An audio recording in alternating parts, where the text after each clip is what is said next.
this is my activist CV as such. I'm going to scoot past that. What I want to do is emphasize something that's missing from that activist CV, which spanned from the late 70s right up into the 80s, which is vegan education. Now, Ronnie Lee, the co-founder of the ALF, talks about this as well. And essentially what it means is that throughout the 1980s, we were all vegans as individuals, and we would talk about veganism if people asked, but it wasn't central to our campaigning in the way that it is now. So in Francione's terms,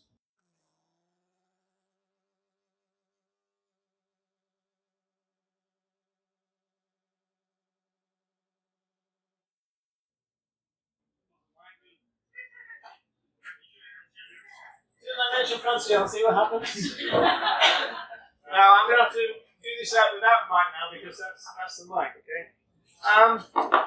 So it was never the moral baseline. So we all did single issues. We campaigned against fur, we were hunt saboteurs, everything else.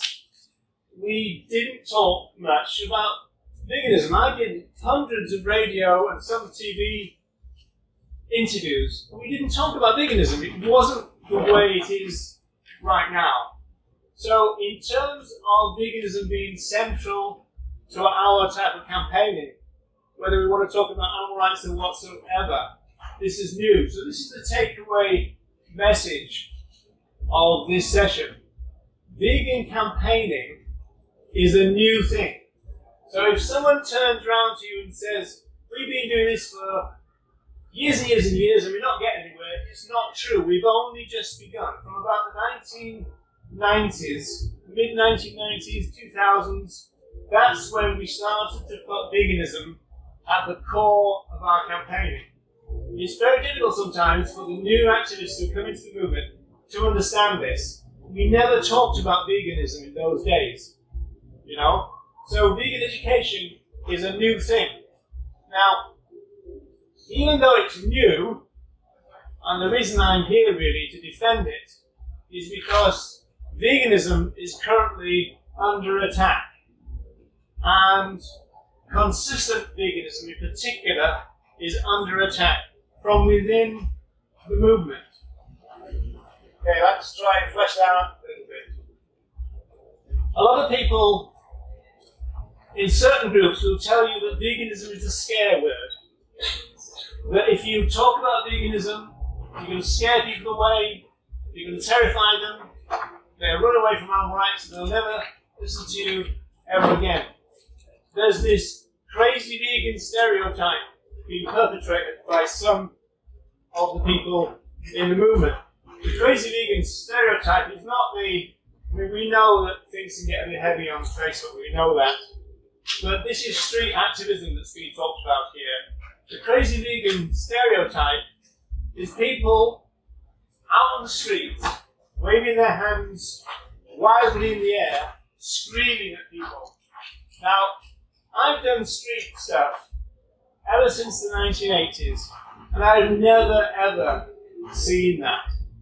And yet, we've got people now in our movement going around to conferences worldwide telling people about this vegan stereotype, about the crazy vegan, and that you should avoid it. Essentially, we're getting to this idea. There's an idea that in the movement that we're in this phase, a pre-vegan phase. And what you shouldn't do in a pre-vegan phase is talk about veganism. You shouldn't talk about animal rights, and you shouldn't talk about anti-speciesism, because this is all a little bit too much for people to take in. Anybody that's actually done any vegan education knows that this is not true. Okay? Now, there are some people now who are claiming that veganism should be redefined in order for vegans to eat non-vegan stuff. Okay? Some people want veganism to be redefined so animal products can be eaten. Some people argue, well, would you eat a lump of animal flesh if somebody paid you enough? And they argue that your answer should be yes, because then you can use the money for whatever, animal welfare or whatever they're going to do. This phrase here, this rabbit, the idea that this rabbit, you've got a friend, and every year they eat a rabbit, and you're supposed to join in. Why? Because you're not supposed to upset them. You're not supposed to say, no, I'm an ethical, consistent vegan, I won't do that, because that's off-putting. You should join in and eat the rabbit. So you don't upset the person who wants to eat the rabbit, you eat the rabbit as well. Now, people don't say, oh, this trafficked person, you know, like, oh, there's a brothel down the street, and there's this trafficked person who comes every now and again, you know, they haven't been violated too much, so do you want to join in with that? We'd say, no, we're human rights activists, we won't do that, it's against our principles. Same should apply with this rabbit. Where the divide is here at the bottom. The professionals and the civilians. There are people in this movement who regard themselves as the professionals, and they would regard everybody in this room as civilians. Okay? They are the paid staff, the careerists of the movement. They are the ones who are sliding away from veganism as fast as they can, because it's not very sellable in their own terms. They prefer veg, or veggie, or vegetarian, because if they focus on the ethics and on veganism, it reduces their market. Their market is connected to their job. And so the careerists in the movement are pulling back from the idea of veganism. And I think this is wrong. There was, must be about 3 years ago now, somebody tried to introduce the phrase lacto-vegan into the lexicon, that we could be a lacto-vegan. At the moment, there's this idea going around that we could be a vegan except for bacon. You could be a vegan except for bacon. And then there are some people who argue that if you take the idea, this is a more philosophical idea, if you take the idea that veganism is about suffering, then if you were, as it were, walking behind a deer and she has a heart attack and dies in front of you, you could cut a slice of venison from that deer and consume that and still remain a vegan. These people also think that roadkill is a vegan thing. That sometimes we've got the arguments about backyard hens, as we know. We've always had arguments about honey. It's been a major problem for the vegan society over the years. And we still get on Facebook arguments about horse riding. Can vegans ride horses? This kind of thing. So there's a lot of stuff going on, and a lot of it is about sliding away from the original meaning. I'm not able to see this, so I'll read this out. There are three groups that we're talking about, really. Reducitarians, this new phrase, vegetarians, and vegans. Okay? So we've got a big push at the moment for reducitarianism. I don't know whether people are aware of that, but there's a big push at the moment for that. A lot of the careerists are getting in on this because they think it's a foot in the door type of thing. Now, we can argue about whether we should object to reducitarianism or not, or vegetarianism as or not. But the real problem with this is this, the numbers. The numbers of reducitarians are fairly large, because these are people who just reduce. The numbers of vegetarians is fairly large as well. Now we all know that of all the groups, the vegans are the smallest group. Okay? And yet, this is the problem. From my point of view, as a vegan campaigner, this is the problem. Because what these people want you to do as vegans is to stop doing the vegan work and do the reducitarian work and the vegetarian work instead, or as well as. Now, I argue that that's not what we should do. We are a minority. Veganism is not a scare word. It's not going to put anybody off if you talk to them. My presentation that's about to start is about our work in Dublin. We are openly vegan in Dublin. We've got 5 or 6 hours every week, Vegan Information Day, big stalls, and nobody is frightened of us. In fact, I would describe people at the moment as vegan curious. This is not the time in the history of vegan education to start pulling away from the thing that we want. We want veganism. There's nothing wrong with telling people what we want. We don't have to be a politician about this. This is not a game. This is ethics. And it's not a job. So we shouldn't be thinking about our P45s and our wage bills. When we make ethical decisions, that shouldn't be the basis of them.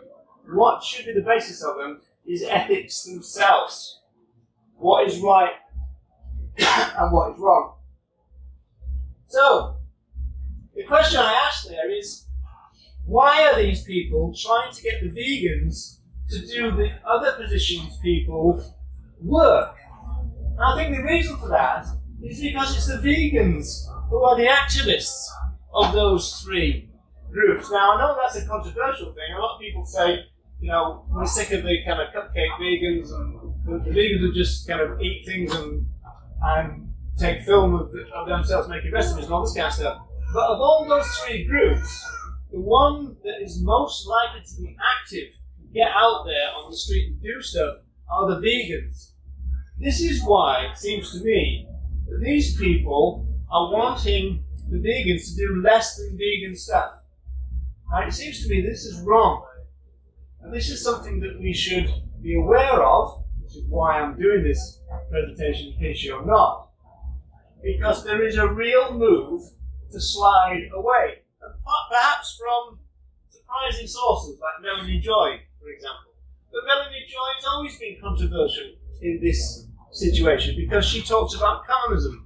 As we know, she claims carnism, or, that's the opposite of veganism. Actually, it's the opposite of vegetarianism. She knows that carnism, she says that carnism is a sub-ideology of speciesism. The big problem that we face as animal rights advocates as vegans is cultural speciesism. It's not carnism, because carnism is about meat eating. That's not the entire picture, right? You watch a Melanie Joy video and count the number of times she talks about meat rather than other animal products. The real problem is cultural speciesism, not a subset of it, which is what carnism focuses on. And so she's part of this new cartel, along with people like Tobias Leonhardt, our own husband, who are part of this group now, who are going around, going to conferences, and speaking to groups of young, impressionable vegans, effectively telling them that the best way to advance veganism is by not being vegan, by consuming animal products if it's convenient, or if you get into a sticky situation. Leonhardt comes up with the most bizarre kind of thought experiments and hypotheticals in order to get the vegans trapped into a situation. Like, for example, this one. You're in a restaurant. Somebody in the next table is eating the steak, but then they start feeling ill and leave, and then leave the steak. They've only taken a couple of bites. If a rich person paid you enough, would you finish the steak? He says. He comes up with all these bizarre hypotheticals because he wants to get in a situation where vegans will say that in some circumstances they will consume other animals. And it's because there's supposed to be some kind of payoff sometime in the future. The problem with it is there's no ethics in it. Because what it does is it sanctions the violation of animal rights now in order for some putative assumed benefit in the future. It's wrong. We shouldn't be going around encouraging vegans to start eating other animals again because it looks good. You know, he says things like, you know, don't scrutinize labels. That doesn't look very good. If you see somebody in the supermarket, you know, that's going to put people off, maybe for life. No, they're just reading some labels, you know. People read labels for all kinds of reasons, you know. But if you've got ethics, and that's the reason you're reading the label, that's not a bad thing, that's a good thing. That's something we should explain, not kind of shy away from. It's ridiculous. What's going on is ridiculous. Veganism at the moment needs to be defended from within the animal movement. It's a crying shame, but it's also very true. Just want to finish off with this. The co-founder of the Vegan Society, Donald Watson, said that we can't hang around waiting for an idea to kind of come to us. And then we go, oh yeah, we believe that. He had a phrase called ripening up. He says you have to ripen people up to a new idea. And as I said at the start, in terms of education, veganism is a new idea. It only started in 1944 as a social movement. Nobody did any campaigning about it until the late 1990s. We're talking about a brand new idea. We need to ripen people up. The way we do that is by talking to them about this new fancy fangled idea called veganism. They won't run away screaming. They'll listen to you. You put together a rational argument for veganism, and there's plenty, as we know. It's not going to be a problem. So what we should do, you know, if you like what I said, if you go away from here and you see any of these arguments by the so-called vegan strategists or other people who want to say to vegans, don't do veganism, ignore that. Please ignore that. There are plenty of people who are reducitarians. There are more vegetarians than vegans. Let them do it. If they want to promote reducitarianism and vegetarianism, let them do it. We should be busy on veganism. Can I just put on a couple of things?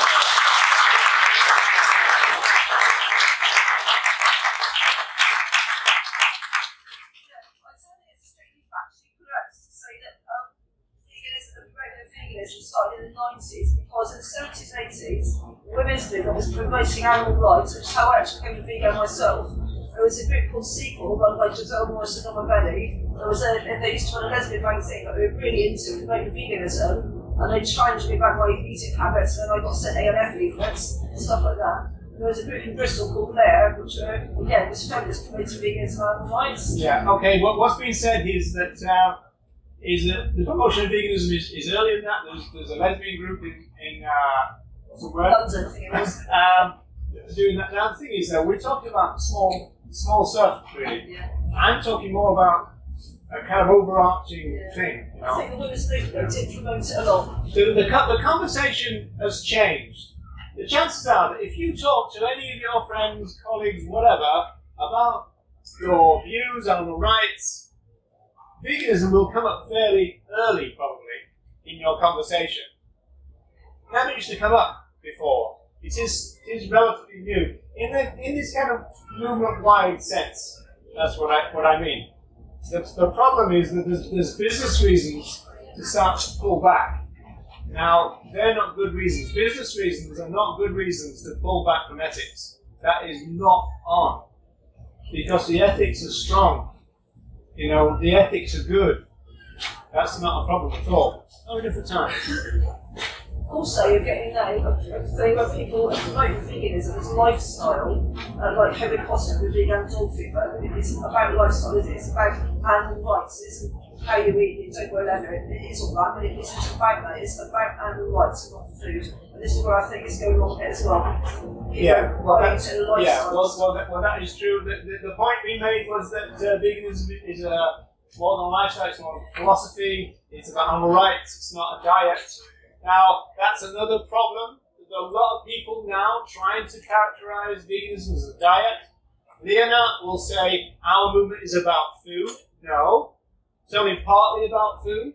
Our movement is about justice. There are a lot of people who are slimming down veganism.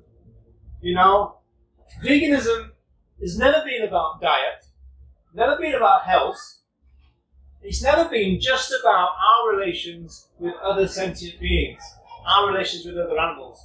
It's always been wider than that. If we were to start the vegan society now, we would probably call it intersectional in nature. It was a very radical idea. I know they looked like gardeners and they were polite English gentlemen and whatever, but they had a very radical idea. They were conscientious objectors. The vegan society was started while the Second World War was raging. They saw the vegan society and veganism as part of the peace movement. And also they saw veganism as part of the moral evolution of humanity. It's a massive idea. Donald Watson said it's the greatest cause on earth. It's the greatest cause on earth, by which I think he means it was an umbrella term to incorporate everything else. And in our modern way of thinking, I think that means that, contrary to what Francione recently said, I don't think that vegans can be sexist and racist and presumably fascist. Francione argues that you can have a sexist vegan. How? How does that work? Because veganism, the principle of veganism is justice for all. That's the core principle. It's about justice for all. We're trying to get the concept of justice over the species barrier in the same way as Tom Reagan succeeded to some degree of getting the concept of rights over the species barrier. That's what we're trying to do with the idea of justice. You know, we don't do that. We can't protect animal rights by trampling on women's rights. We can't talk about, the justice of not exploiting other animals if we're being racist.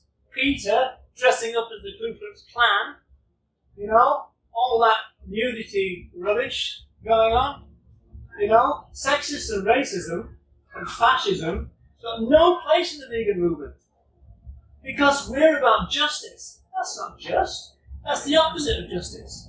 We've got to rethink this through and stop slimming it down. Wherever the slimming down is coming from, we've got to think critically about that because it's a big idea. We don't need to make it smaller so it's palatable or saleable. It's a revolutionary idea. There's nothing wrong with that. We just need to understand it and propound it. Don't be frightened of it. Talk about it. That's what we need to do.